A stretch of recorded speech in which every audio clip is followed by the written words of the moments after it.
So you're a young fella at Waipu Cove and you started surfing on these wooden surfboards. Was everyone doing that sort of thing in those days? Anyone who could grab a piece of 9x1 or anything like that.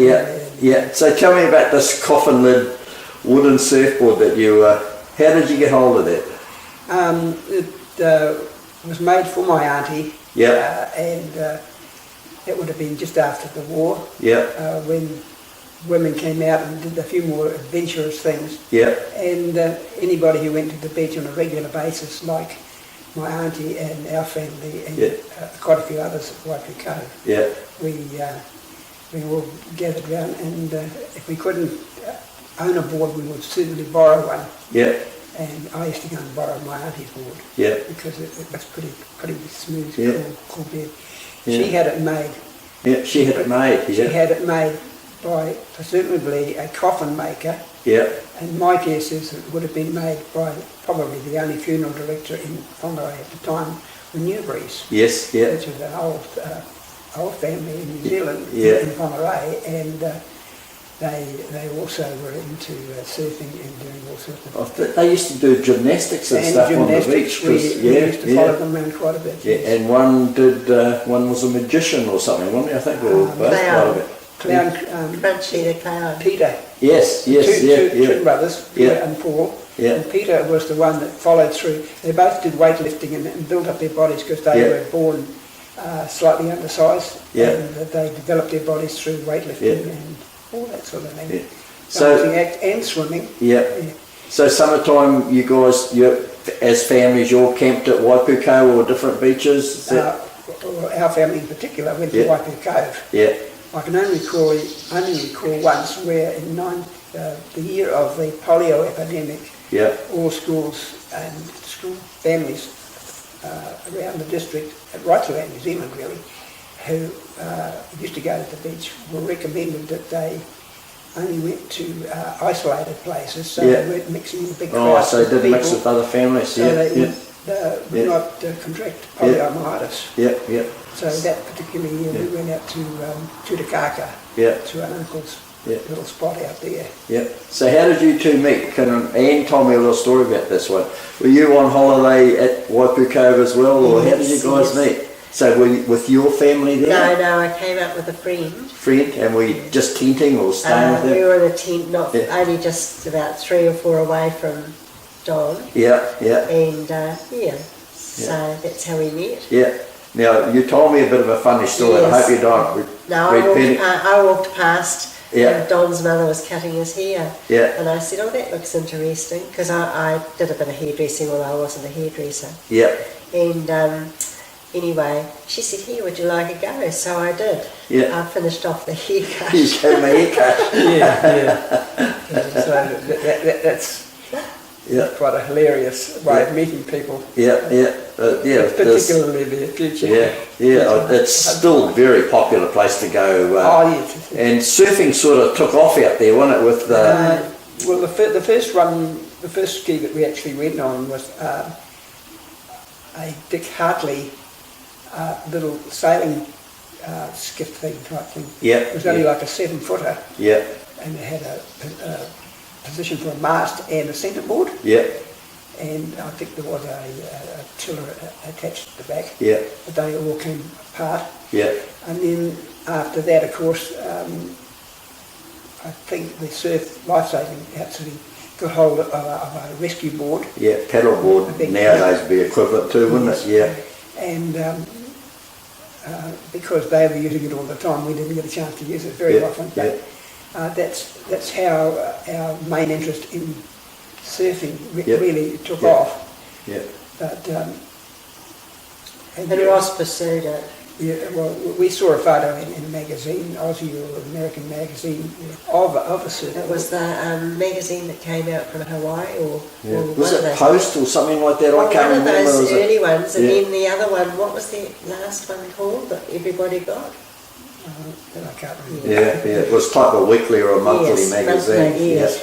Yeah. So tell me how you and your brother and two of you decided you were going to make a surfboard. So you just decided to do it in your own backyard, or? Well, we had no idea how long they were, because the photo we shot of them was sort of front on, so Yeah. sort of the nose of the board and then the wave cascading over it. Yeah. And it gave no idea of length, and there was no description of the board in the photo itself. Yeah. So we estimated that it had to be roughly 8 feet long. Yeah. Yeah. And we thought, well, it won't be like a square box, so it must be pointed like a shark or something. Yeah. Yeah. And we followed through on that idea. Yeah.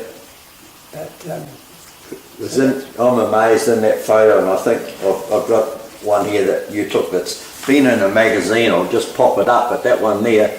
But those boards to me are like 70 boards, so in some ways you guys are way ahead of the rest of the world in lots of ways, because those boards didn't come out till sort of 70s, so No. but you guys were right in there in the early 60s. Yeah. And Don was handy there, Yeah. being a carpenter. Yeah, carpenters and builders, yeah, quite amazing.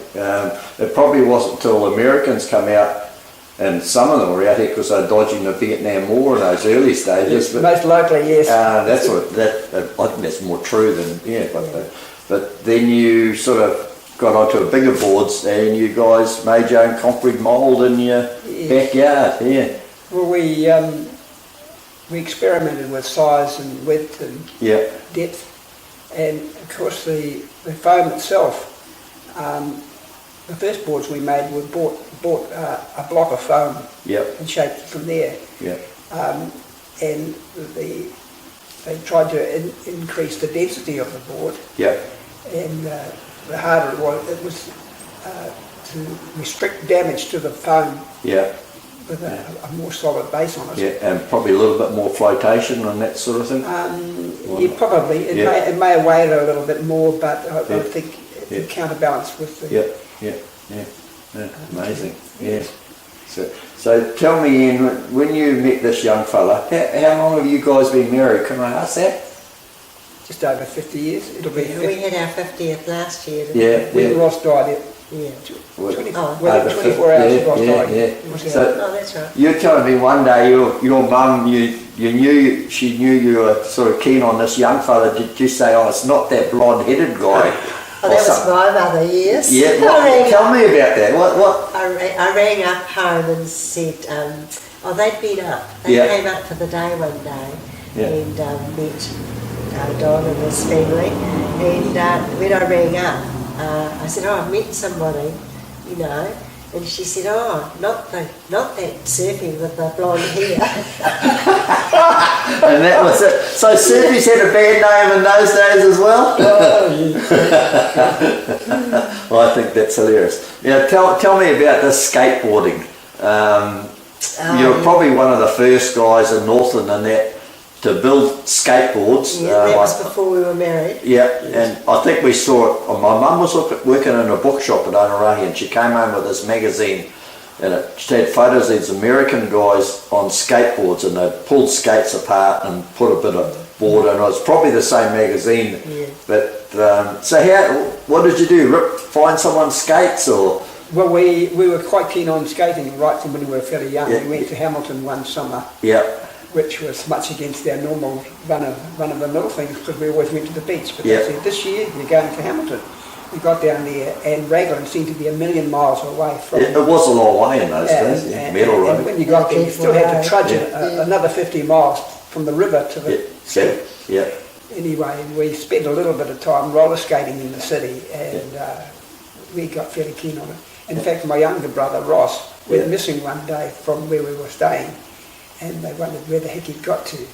And anyway, they decided that the roller skating rink would probably be a starting point. Yeah. Sure enough, they got up there. I don't know what age he was, but he would have only been about yay big. And there he was, skating around. So anyway, we were introduced to skating in Hamilton. Yeah.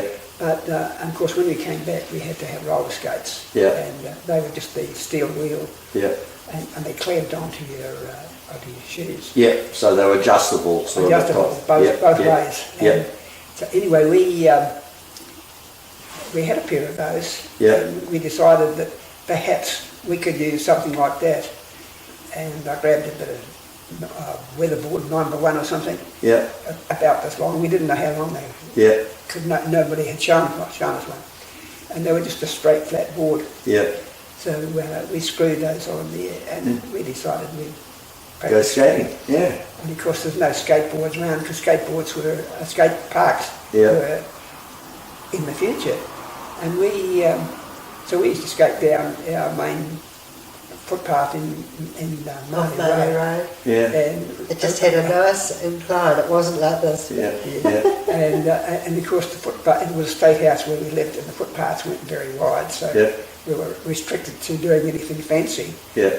But we learned to do that, and of course when Anne came up, I think it was before we were married. Was. Yeah. She said, "Oh, I think I can have a go at that." So we've got a photo somewhere of her Yeah. actually on the skateboard. Yeah. Yeah. And you got pretty good at it, I take it? Oh, well, she could ride it. Yeah. She wasn't doing. Yeah. You didn't go down look for the steepest hill around No, Long Road no, the other go, did you? Yeah. Not long after that, of course, Tui Woodley latched onto the idea, and he thought, "Oh, this is pretty cool." Yeah. So he made one, and he turns up home one day. He says, "I've just come down Parahaki Yeah. on the skateboard." Yeah. Okay, Don, now I was just asking you, you had this lovely camera. How did you get hold of that camera?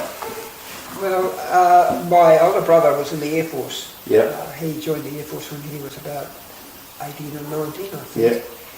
Yeah. And when they've been there a short while, they are expected to do a bit of a stint overseas. Yes. And it wasn't really wartime as such, I don't think. That's But Singapore. they stopped a wee while over in Darwin. Yes. And from there they went to Singapore. And Yeah. he was there for, I'm not sure, it was 1 or 2 years. Yeah. In the meantime, we were into surfing and what have we, and my mother was taking photos with a Box Brownie camera, Yeah. but we thought we could do slightly better than this, but we didn't know that much about cameras. Yeah. So I mentioned it to my brother, and he said, "Oh, no problem over there, because they've Yeah. got a wide selection and Yeah. all sorts of gear." So anyway, he brought one back. Yeah. It was an Asahi Pentax with a telephoto lens on it. Yeah. Yeah. Which, and with that particular camera, you actually see through the lens, Yes. Yeah. so you can see what you're taking. Yeah. And this was absolutely amazing. It'd be a flash camera. There wouldn't be many around, would there? Well, not at that stage, Yeah. and not for the amateur photographer, Yeah. I don't think. Yeah. However, we managed to get quite a few shots Yeah. of us guys surfing, Yeah. which indicates that I was behind the camera and not in Not in front front. of the board at the Yeah. time. Well, I'd just like to thank you for taking those photos. Well, Because without those, man, you've Well, got to it have was- nothing. Yeah.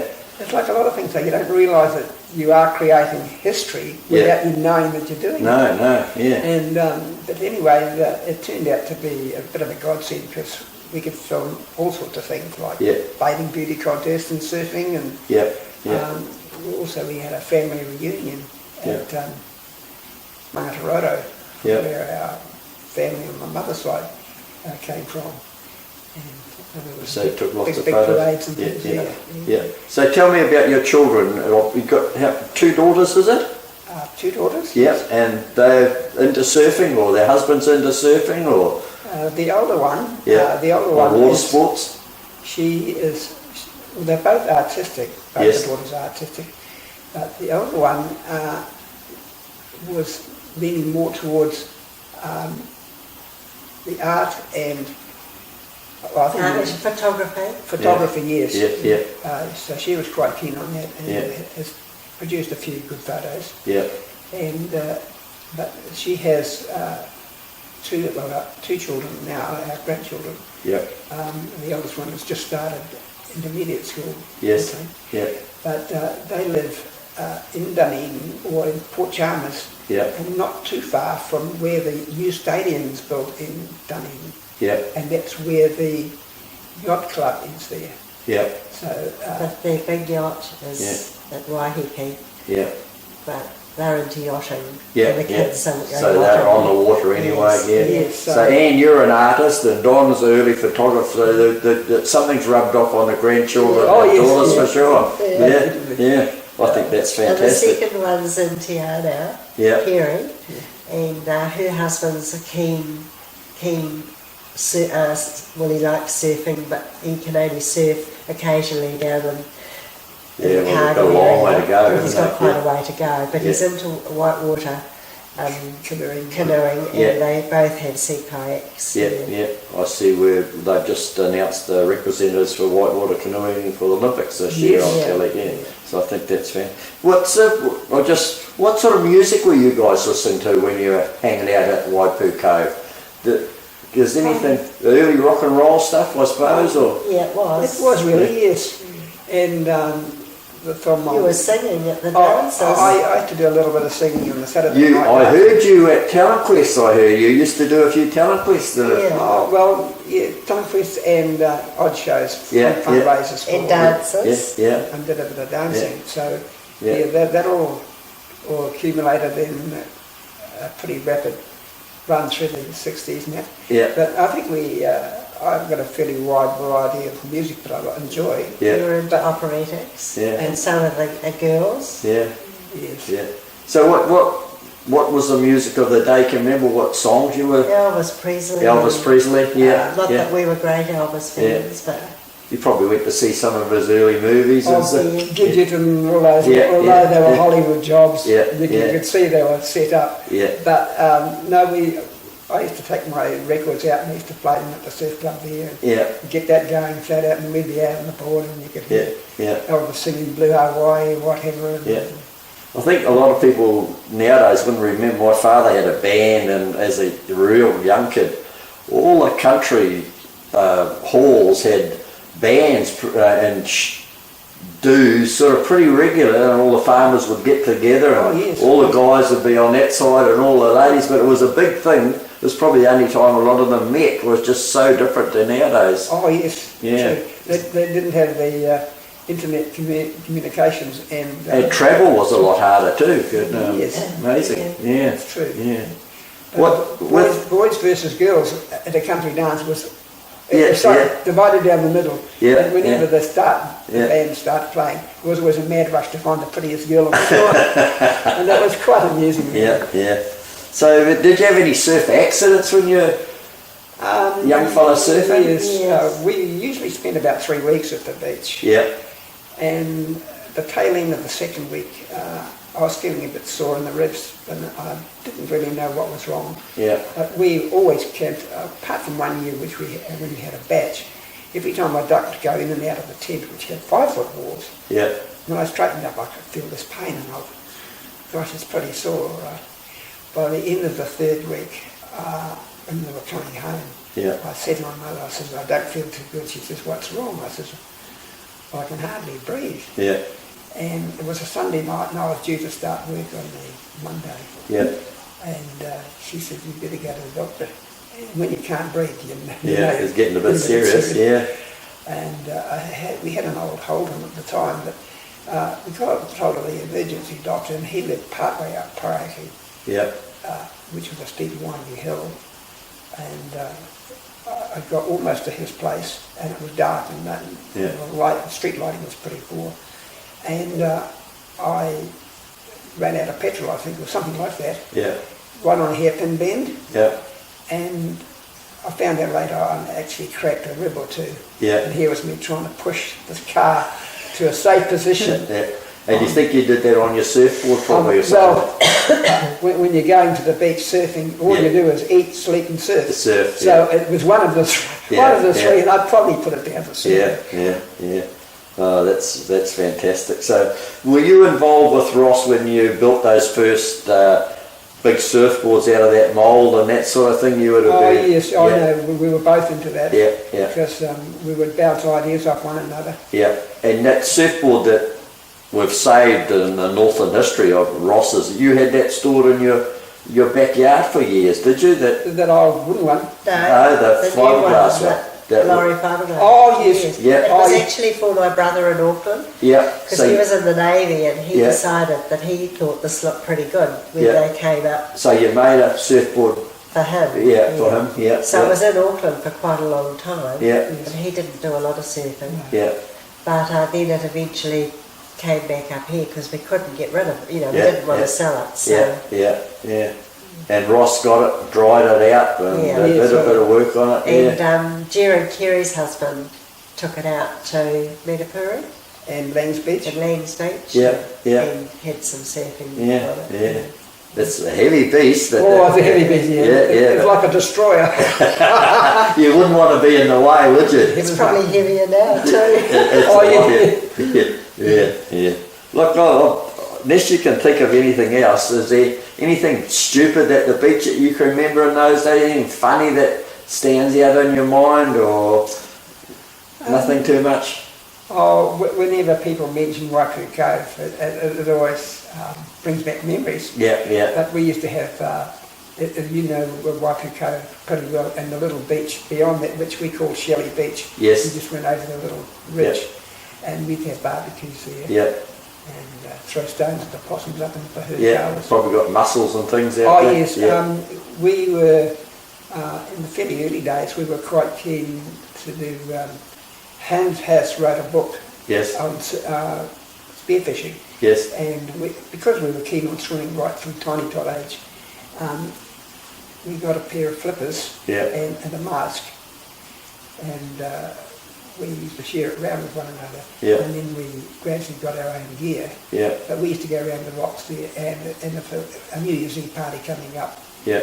The crayfish. You got crayfish and a stuff? couple of crayfish. We Yeah. knew exactly where to go. I went one time. Power, Yes. mussels, Yeah. power, Yeah. crayfish, Yeah. and the odd monkey. Yeah. And not only were just the three brothers and Yeah. friends, so half the other kids in the camp would follow, so it would be like a Pied Piper type thing, on the edge of it going around the rocks. Yeah. And they would follow us all up over the hills round to the spot. Yeah, So and that's a sort of a nice feeling when you come back to camp and you got a couple of fish and a crayfish yes, to and make everyone jealous. And they would rush back to the tents. Mum, Dad, come and have a look and see what the edges have got. And quite often, and we would supply the stuff. Yeah. It's differently up there now though. And could you camp anywhere in those days, or was there set areas? The set areas, yes. Yeah. But when they had the Waipu Cove, Waipu Centennial, Yes. that was getting close to nearest the last time we went out there on a permanent basis. Yeah. They opened up a new block of land there, which was directly behind the first shop you come to as you're driving into Waipu Cove. And they flattened it out and covered it all over with clay. Yeah. And it worked quite nicely until the heavy rain arrived, and all that area was covered in tents. And a lot of them had come up to Waipu for the games. Yes. And they were international. There were all sorts of people there. Yeah. And it would have flooded. It rained. They were up to their axles in mud. Yeah. And it was fairly humorous to watch the people trying to pull one another out.